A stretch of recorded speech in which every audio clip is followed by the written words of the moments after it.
Today we continue to familiarize ourselves with machine learning models, linear regression. Linear regression is a model of dependence of a variable on one or more other variables, factors, regressions, independent variables, with a linear dependence function.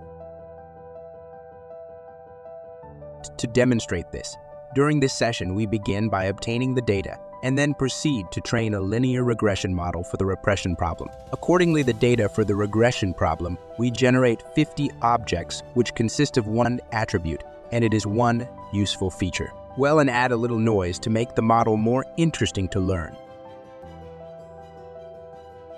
The graphic depicts the relationship between the predicted target value and the feature, x. To explore this relationship further, we can utilize the linear regression model from the linear model in scikit-learn and pass the data we got above into the fit method. That's it. The model is trained. It happens very quickly. Training a linear model consists in finding coefficients. Specifically in our task, it is the coefficient of intercept or shift and slope. We can display these coefficients if we take the coef and intercept attribute of the model. And here we have two coefficients. It remains to substitute them into the equation of the straight line, and there will be a ready linear model. As we see, this straight line ran best along the points from the training sample. To now make predictions with this model, all you need to do is call the predict method and pass data to it. Or we can make exactly the same prediction if we take the slope coefficient and multiply it by the trait value and add the shift coefficient to that. We can draw some lines of our own out of our heads. We set the slope coefficient to 50 and shift coefficients are 0. But this line goes worse visually through all of our training points. Let's compare not visually, but with the help of numbers and start by compiling all the data into one table.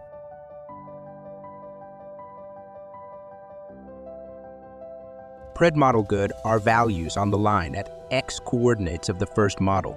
We have linear regression model predictions, and predbad model are values on the line by x coordinates of the second model, which was created manually.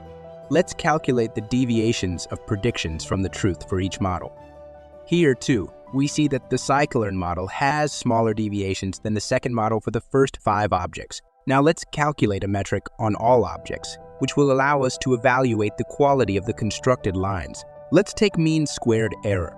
Mean squared error on the scikit-learn model is 111, and the MESI on the second model is 873. Which means the second model is worse than the first model. Now we have seen how linear regression is trained for problems with one feature. Let's build ourselves some more interesting data consisting of 4 attributes. We can't draw this one anymore. Let's first train the model from scikit-learn and look at the trained coefficients. And now let's call them weights. There are weights on the features. These are the slope coefficients but on each axis. And there is one free weight, the shift coefficient. We get 4 feature weights, values for each feature that tell us how much to slope the line with respect to each axis. And there is one shift, free weight. We can make predictions with this model, first through the predict method, and now by multiplying the weights by the features, summing them and adding the free weights. Now calculate the error on the model's predictions and get the predictions not only in one way via model predict, but also in a second way, by multiplying the weights by the feature values and adding the shift value. It turns out that no matter how we get the predictions, they are still the same. Also, we may count the deviations of the predictions from the truth. That's all for today. We've covered linear regression for you. Good luck with your machine learning and goodbye, everybody.